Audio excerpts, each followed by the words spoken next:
सवाल करिए। आज बिहार के समाजवादी चिंतक गुदरी के लाल माननीय कर्पूरी ठाकुर जी को भारत के प्रधानमंत्री जी ने भारत रत्न से नवाजा है। इस पर आपका क्या कहना है? अभी तक देश में 10 साल हो गए उनके शासन व्यवस्था का, लेकिन आखिर आज ही क्यों उनको जननायक और कर्पूरी ठाकुर जी को भारत रत्न से सम्मानित किया गया है? उनको लगने लगा है कि अब पिछड़ा और अति पिछड़ा बहुजनों का वोट हमसे हमारे साथ नहीं है। बिल्कुल, वो हमारे चाल को समझ गए हैं और इस समझने के वजह से उनके पास वोट न होने की वजह से उन्होंने देखा है कि क्यों ना इस बहुजनों के मसीहा तो हाईजैक कर ले गुदरी के लाल जननायक जिनको कहा जाता है कर्पूरी ठाकुर जी, जिन्होंने दलित, पिछड़ा, शोषित, वंचित सबको आगे लाने के लिए एक से एक कार्य किए हैं, क्यों ना उनको भारत रत्न दे दिया जाए, जिससे ही बहुसंख्यक भावना एकदम उनको जो है ना ललितपद दिया गया। जिस कार्य के लिए वो बहुजन नायक को उपाधि समाज दिया है, उनको जिस वर्ग के वजह, जिस काम के वजह से बहुजन नायक का उनको उपाधि दिया है, उसको वो सत्ता के लिए काम नहीं किए थे कर्पूरी ठाकुर जी। वो जनता का जो मूलभूत समस्या था उसके लिए वो उन्होंने लड़ाई लड़के दिया। आज जो वो जब मुख्यमंत्री थे उस समय भारतीय जनता पार्टी, जो जनता पार्टी थी उस वक़्त, वो उनके मदद से मुख्यमंत्री बने। लेकिन जब जिस जनता के लिए, जिसके जननायक वो थे, उन जनता के लिए जो उन्होंने काम किया और उन्होंने वो अधिकार दिया, वो आरक्षण दिया, तो वो है भारतीय जनता पार्टी, जो उस वक्त जनता पार्टी थी, उनको कुर्सी से उतारने का काम किया। लेकिन आप जो है आज वो है पार्टी फिर ना अब भारत रत्न दे रहा है। मतलब सब दाल में काला है। बिल्कुल दाल ही पूरा काला है, दाल में काला नहीं है, लेकिन पूरा दाल में ही काला है।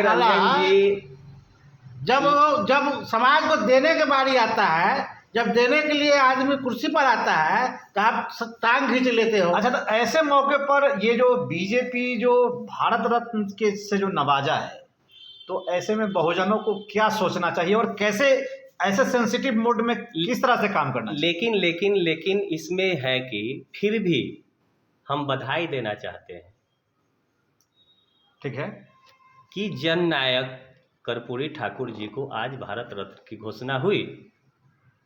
हम सरकार को बधाई देते हैं कि उन्होंने आज से 2500 वर्ष पहले हम लोग उनके साथ रहा करते थे, माननीय पूर्व मंत्री इसी मुजफ्फरपुर के औराई क्षेत्र के गणेश प्रसाद यादव जी, जिन्होंने विधानसभा में पहला बार, उसके गवाह है, उस समय मंत्री हुआ करते थे पूर्वे जी।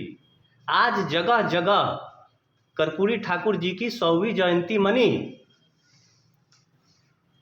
उन्होंने मांग किया था कि जननायक कर्पूरी ठाकुर जी को भारत रत्न मिलना चाहिए, विधानसभा में कहा गया था। मगर हम तब माननीय प्रधानमंत्री जी से हम ये कहेंगे कि अगर वाकई में आपने जननायक कर्पूरी ठाकुर जी को भारत रत्न से जो सुशोभित किया है, तो यही काम एक छोटा सा और बचा है, जाति जनगणना करवा दीजिए। हाँ, अगर जाति जनगणना करवाते हैं, लेकिन सरकार हमारे जननायक को भारत रत्न दे न दे,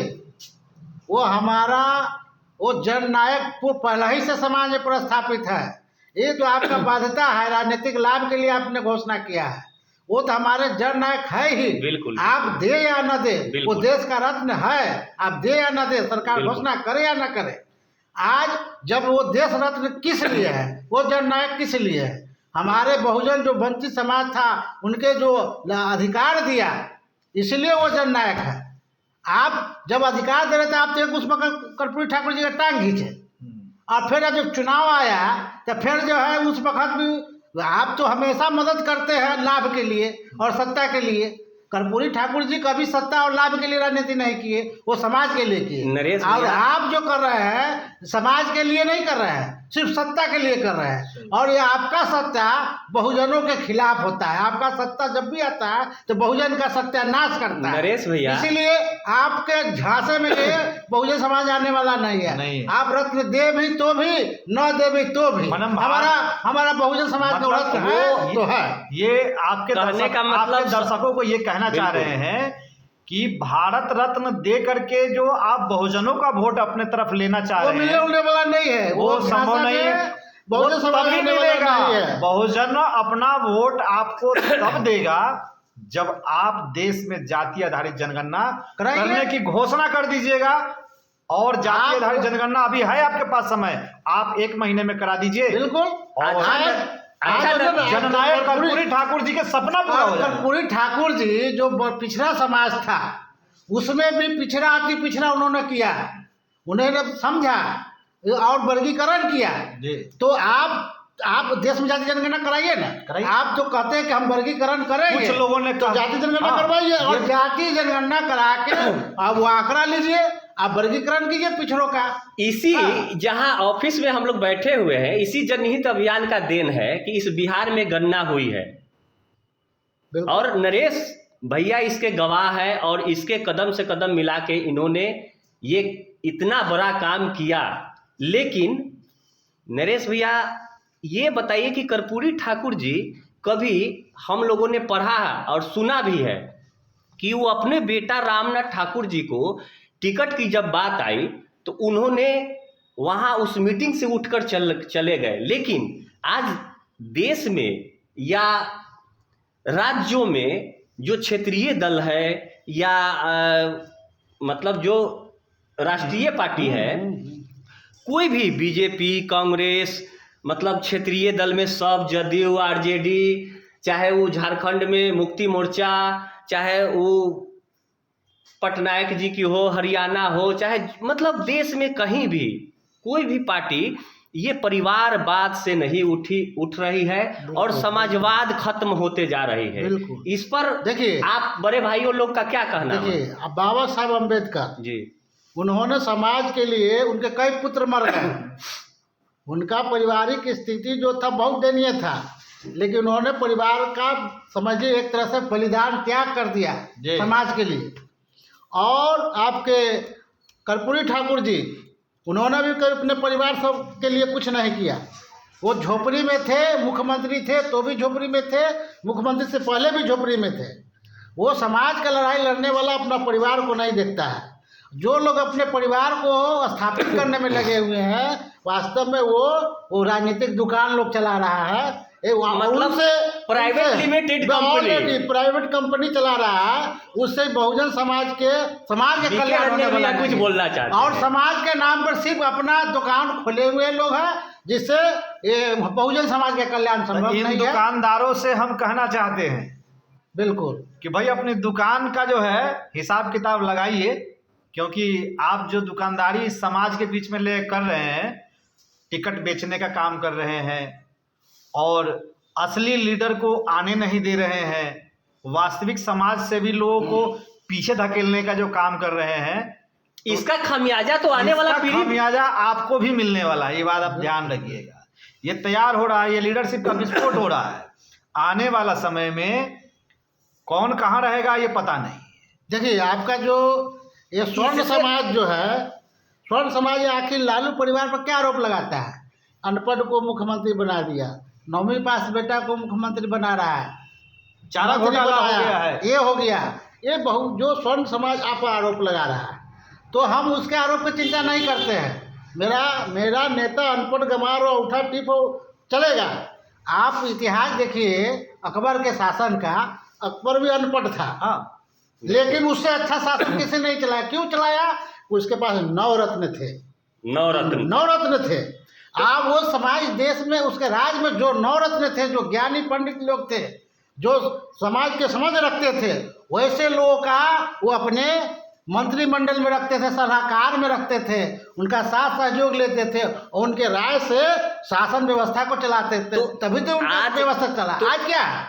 आज लालू परिवार हो चाहे क्षेत्रीय पार्टी जो भी है वो क्या कर रहा है, वो जिस समाज से वो है, जिस जाति से है, उस जाति का भी कोई अच्छा लीडर है जो उभर रहा है, उनको वो रोकने का काम करते हैं। सही बात है। तो आपके पास जो नवरत्न है वो तो अपने पास आने नहीं दे रहे हैं। वो सोच रहा है कि मतलब नवरत्न दूसरा मतलब मतलब समझ लीजिए, वो चाहता है ज्यादा में ही राजनारायण जी है, वो उनका वो आ जाएंगे तो मेरा बेटा का चेहरा नहीं चमकेगा, पप्पू यादव आ जाएंगे तो मेरा बेटा का चेहरा नहीं चमकेगा। ये जान लीजिए। तो ये अपना चेहरा चमकाने के चक्कर में जो है, जो समाज के लड़ाकू लोग हैं, बुद्धिजीवी लोग हैं, उनको आप अपने साथ नहीं ले रहे हैं। मतलब कहने का आपके भैया मतलब है कि आपके अपने हम लोग का जो पार्टी है पिछड़ों का, उसका भी नेतृत्व करता झा जी है। हाँ बिल्कुल, यही चीज तो आज चौक चौराहों पर चर्चा की विषय है। हम देखते हैं कि जो चाय की दुकान पर चर्चा क्या चलता है कि भाई वोट तो आप तो रहते हैं उस मोहल्ले में, रहते हैं, पिछड़े का बिल्कुल चर्चा होती होगी। वोट लेती है पार्टियां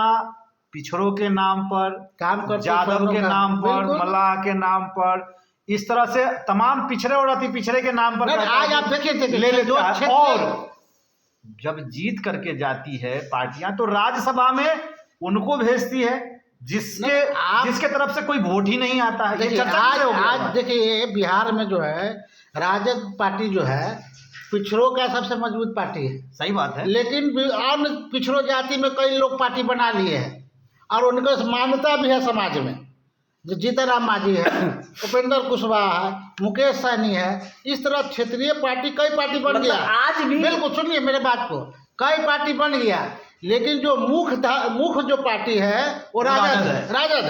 राजद क्यों नहीं इन लोग इकट्ठा करता है? मतलब कहने का भाव कि राजद पर अभी भी समाज का जात का लोगो नहीं लगा है। नहीं लगा, समाज का लोगो लगा। समाज का लोगो, बाकी जो भी नेता है उस पर जात का लेवल लगा हुआ है। हाँ, जात का लेवल लगा हुआ है। राजद नहीं मानते हैं, लेकिन आपका भी क्या टाइप बनता है कि जो भी पिछड़ा समाज का जो लीडर है, पार्टी है, उनका आप इकट्ठा करने का काम नहीं कर रहे हैं। क्यों नहीं कर रहे हैं? आप जो है, अगर आप मेरा समाज जो है, जो मलाज जाती है, वो आप उसको आप साथ नहीं ला रहे हैं, तो आप तो दूसरा जगह चला जाएगा। मांझी को आप नहीं ला रहे हैं, उनका समाज आपके खिलाफ चला जाएगा। उपेंद्र कुशवाहा आपके साथ नहीं लीजिएगा, वो दूसरे जगह चला जाएगा। पप्पू यादव अपना लोग है, आप उसका साथ नहीं लीजिएगा, उनके जुड़े हुए लोग आपसे दूर चला जाएगा। तो आप जोड़ने का काम कहाँ कर रहे हैं? मतलब धीरे धीरे आप कमजोर हो जाइएगा। कमजोर हो रहा है ना, आप कमजोर हो रहे हैं। आप अपने स्वार्थ के लिए आप कांग्रेस को मजबूत मतलब कहने का मतलब आप स्वार्थ के लिए आप बीजेपी को मजबूत करने का काम कर रहे हैं, समाज को कहाँ मजबूत करने का? कहने का मतलब कि कर्पूरी ठाकुर जी के जो पद चिन्हों पे जो यहाँ के नेता चले, जो हम लोगों के बड़ बुजुर्ग चले, उनको मिटाया जा रहा है। बिल्कुल, उनके बातों को आगे लेके चलना चाहिए। कर्पूरी ठाकुर जी समाज के लिए राजनीति किए और ये लोग जाति और परिवार के लिए राजनीति कर रहा है।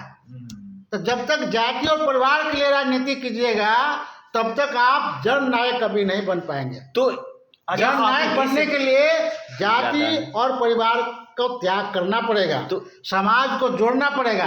आप सत्ता के लिए आप समाज को तोड़ने का काम कर रहे हैं।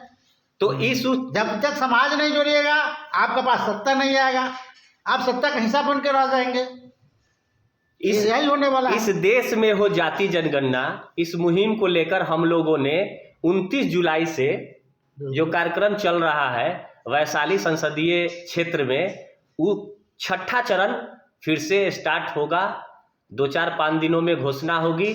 और आज कर्पूरी ठाकुर जी के भारत रत्न मिलने के घोषणा होने के उपलक्ष्य में हम लोग के जनहित अभियान के राष्ट्रीय संयोजक राजनारायण जी ने जो आज प्रधानमंत्री से मांग किया, इससे पहले भी वो मांग करते आ रहे हैं कि शरद यादव जी को भारत रत्न मिलना चाहिए। जो आपने पहले ही बात कह दी भैया कि कर्पूरी ठाकुर जी तो हमारे रत्न है ही, दो चाहे नहीं दो या नहीं, लेकिन शरद यादव जी भी हम लोगों के समाज के रत्न है।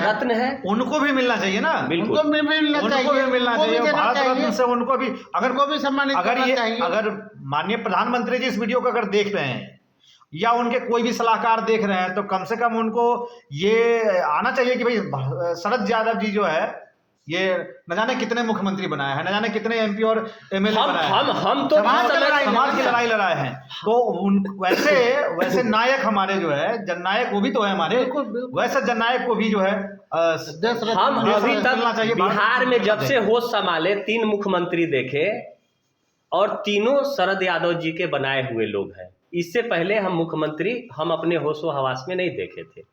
बिहार में जब से हम देख रहे हैं 90 से लेकर अब तक ये तीनों मुख्यमंत्री माननीय शरद यादव जी का, और भी बहुत सारे मंडल मसीहा जाने जाते हैं इस देश के। अगर 27% आरक्षण मंडल मसीहा अगर वो रामविलास जी अगर नहीं होते, लालू जी भी अगर उसमें हाथ है, मुलायम सिंह जी का हाथ है, अन्य और भी सारे लोगों का हाथ है, तो मंडल मसीहा को भी भारत रत्न मिलना आज चाहिए। इस कार्यक्रम के माध्यम से मैं जितने भी क्षेत्रीय पार्टी है मैं उनको चेतावनी देना चाहता हूँ कि आप लोग जात के नाम पर वोट लेते हैं, लेकिन आप वोट लेकर जा कहाँ रहे हैं? जो पिछड़ा समाज के खिलाफ जो पार्टियां हैं आप उसको मजबूत करने का काम करते हैं। जाति के नाम पर वोट लेते हैं और बीजेपी के समर्थन करते हैं, जाति के नाम पर वोट लेते हैं आप कांग्रेस को समर्थन करते हैं। जो बहुजनों को सत्यानाश करने वाली पार्टियां हैं उनको आप समर्थन करने का काम करते हैं। इसलिए आपको समाज को इकट्ठा करना है तो आप अपने बहुजन समाज के जितने पार्टी है, जितने नेता है, सबका एक समीकरण बनना चाहिए। जितने बुद्धिजीवी है जितने बुद्धिजीवी उनको इकट्ठा करके लड़ाई लड़े तो निश्चित रूप से बहुजनों का राज आएगा। अन्यथा आप ये जितने भी क्षेत्रीय पार्टी है वो दलाल बन कर दलाली कर रहे हैं। दलाली के कैसा लगा? हम लोग पुनः बैठेंगे और इस पर पुनः एक बार और चर्चा होगी। आज के लिए इस कार्यक्रम को यहीं स्थगित करते हैं। धन्यवाद। धन्यवाद। बहुत लंबा चर्चा को